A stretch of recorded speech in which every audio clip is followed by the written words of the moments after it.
Welcome to Hockey Wiz Talks podcast. In this podcast, I'll be talking about breakout players in the NHL this season. In this podcast, I'll be talking about breakout players in the NHL for the 24-25 season. I will be talking about one player for every team. Anaheim Ducks, Lukas Dostal. With so many talented and high-end forwards on the team, you might find it surprising for me to have Dostal as the breakout player for the Anaheim Ducks. But I really think that he is the future of the Ducks in net if you give him the chance. In this summer's World Championship with Czechia, he was excellent and backstopped them to the gold medal. Dostal had a 6-2 record with a 1.58 GAA and .939 save percentage. If the Anaheim Ducks are able to move on from John Gibson and hand the reins over to Lukas Dostal, he will be on track for his best season yet. Boston Bruins, Matthew Poitras. Matthew Poitras had his rookie season cut short due to injury as he played in only 33 games, but showed flashes of his potential at the World Championship this summer for Canada, putting up 4 points in 5 games as an alternate captain for the team. As of right now, Poitras is the Bruins' third-line center, but that doesn't mean he won't be able to put up solid numbers in a third-line role because he should see some favorable matchups. Buffalo Sabres, Jack Quinn. Jack Quinn was only able to play in 27 games after a solid rookie campaign. Drafted 8th overall in the 2020 NHL Draft, Quinn has shown flashes of brilliance when he was healthy. Quinn should be a huge part of Buffalo's top 6 this season and should be on track for a breakout year. Calgary Flames, Connor Zary. Connor Zary really started to come into his zone last season, finishing his rookie campaign with 14 goals and 34 points in 63 games. Zary will be a huge part of Calgary's young core and could very well crack 20 goals this season. He has the chance to really establish himself as one of the go-to guys for the Flames. Carolina Hurricanes, Jack Drury. Jack Drury scored 27 points in 74 games in the 23-24 season and should be on track for a breakout year. Without much competition ahead of him for the second-line center role, right now, Jesperi Kotkaniemi is locked in to the second-line center role, but I'm not sure that Carolina is completely sold on him as a number 2 center. So if Drury plays well enough, he should be able to overtake Kotkaniemi as the team's second-line center and play alongside Martin Necas. Chicago Blackhawks, Kevin Korchinski. Korchinski was selected by the Chicago Blackhawks 7th overall in the 2022 NHL Draft and proved that he is capable of being a great puck-moving defenseman at the WHL level. As a rookie, Korchinski only put up 15 points in 76 NHL games, but that was playing for a bad Chicago team. With a much improved team this season, I expect better production from Korchinski, especially if he replaces Seth Jones as the QB on the first power play unit.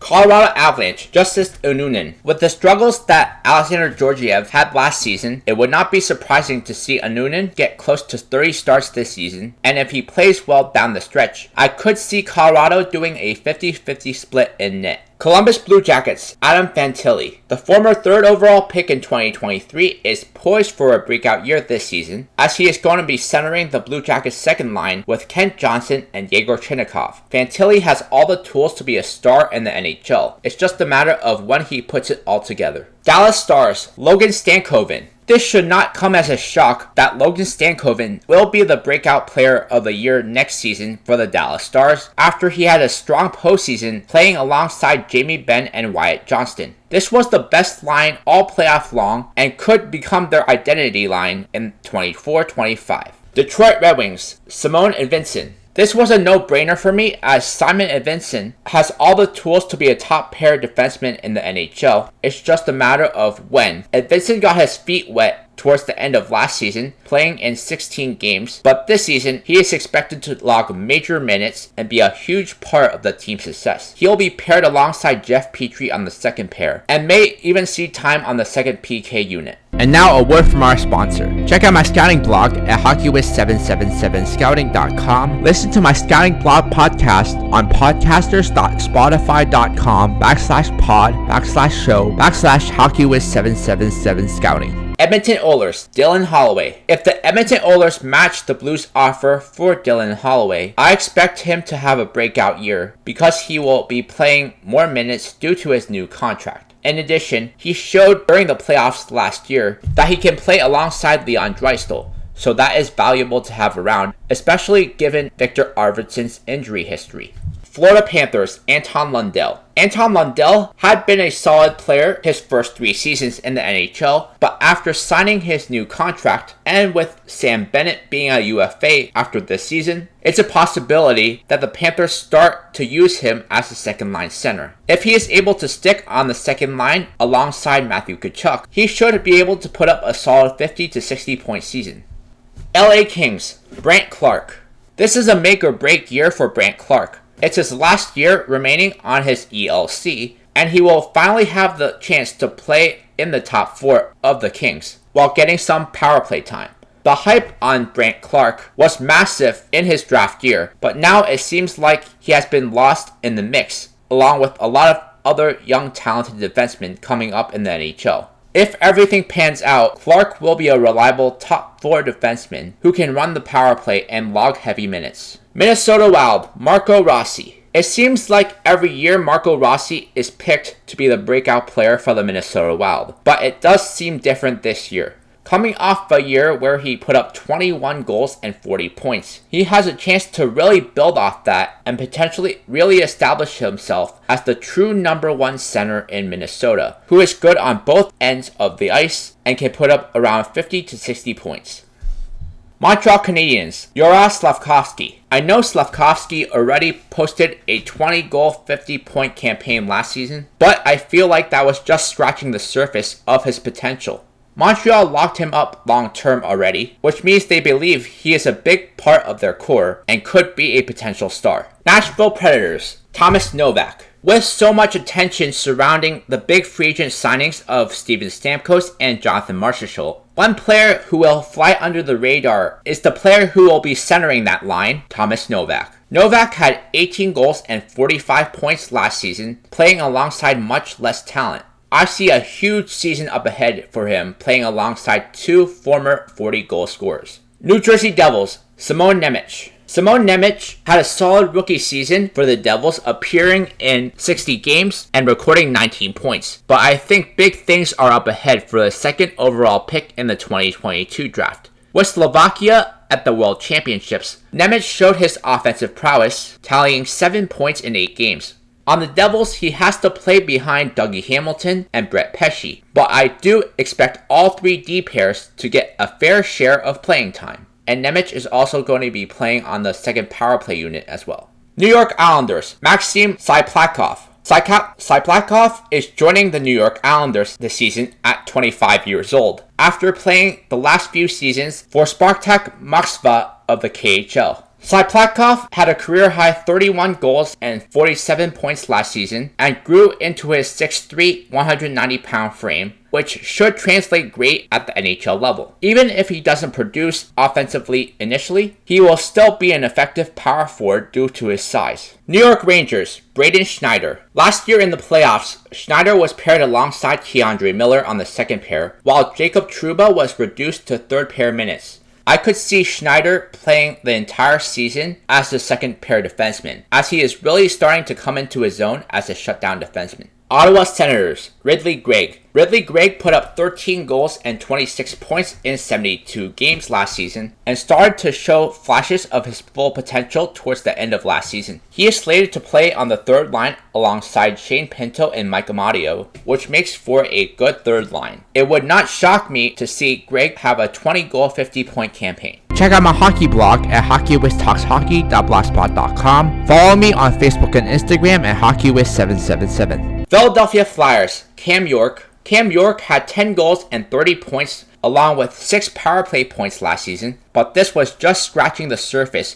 of what he was capable of if you play him as a top pair defenseman. York is paired alongside Travis Sanheim and will be the quarterback of the 1st power play unit, which will be greatly improved with the addition of Matvei Michkov. Pittsburgh Penguins, Valtteri Puustinen. Valtteri Puustinen put up 20 goals. Valtteri Puustinen put up 20 points in 52 games last season for the Pittsburgh Penguins and demonstrated he was capable of playing alongside top 6 players. He is projected to play on the 2nd line alongside Evgeny Malkin and Michael Bunting and could be a great playmaker on this line. San Jose Sharks, William Eklund. William Eklund put up 16 goals and 45 points last season for the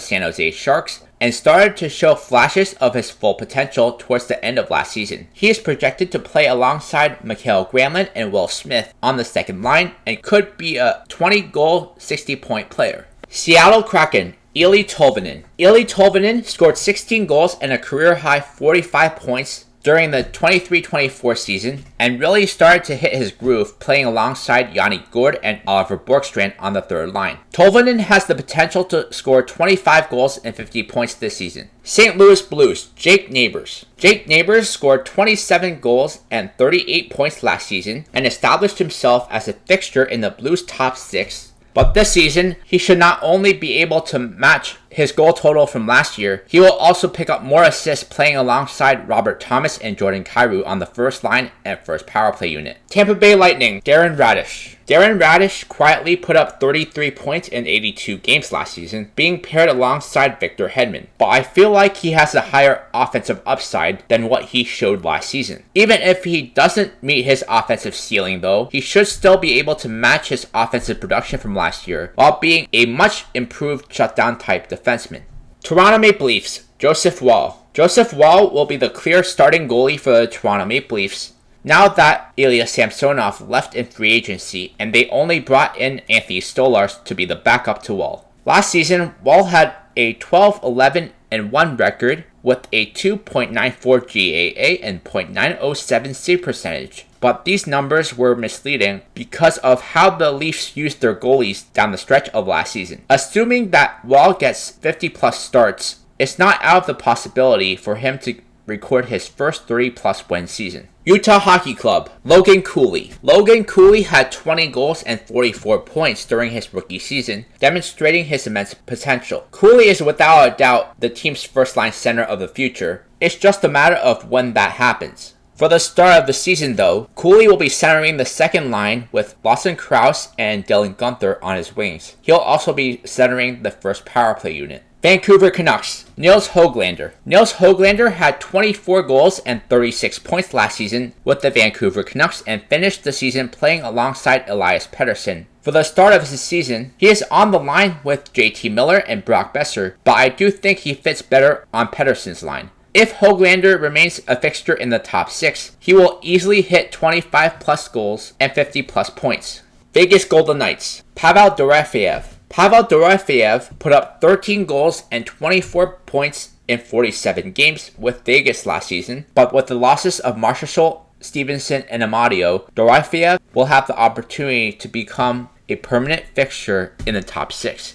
If he remains on the line with Hurdle and Stone, he could easily be a 20-goal scorer and 40-plus points. He could easily be a 20-plus goal, 40-plus point scorer. Washington Capitals, Connor McMichael. Connor McMichael scored 18 goals and 33 points in 80 games last season for the Washington Capitals. But this season, we should start to see him elevate his game to the next level. McMichael was a former first-round pick of the Capitals and could very well put up 20-plus goals and 50-plus points on a line with Pierre-Luc Dubois and Andrew Mangiapane. Winnipeg Jets, Dylan Samberg. Dylan Samberg has the opportunity to establish himself as a top-4 defenseman in the NHL during the 24-25 season, pairing alongside Neil Pionk. Samberg is not going to be a huge point producer, but he could be a reliable and physical shutdown guy. Listen to Hockey Wiz Talks podcast on Podbean and Spotify. Check out my travel channel at youtube.com/HockeyWizTravels. This is going to be a very interesting season with many teams filled with young players and breakout candidates. It will be interesting to see which of them actually deliver on their hype. In my next podcast, I'll be talking about impact rookies next season.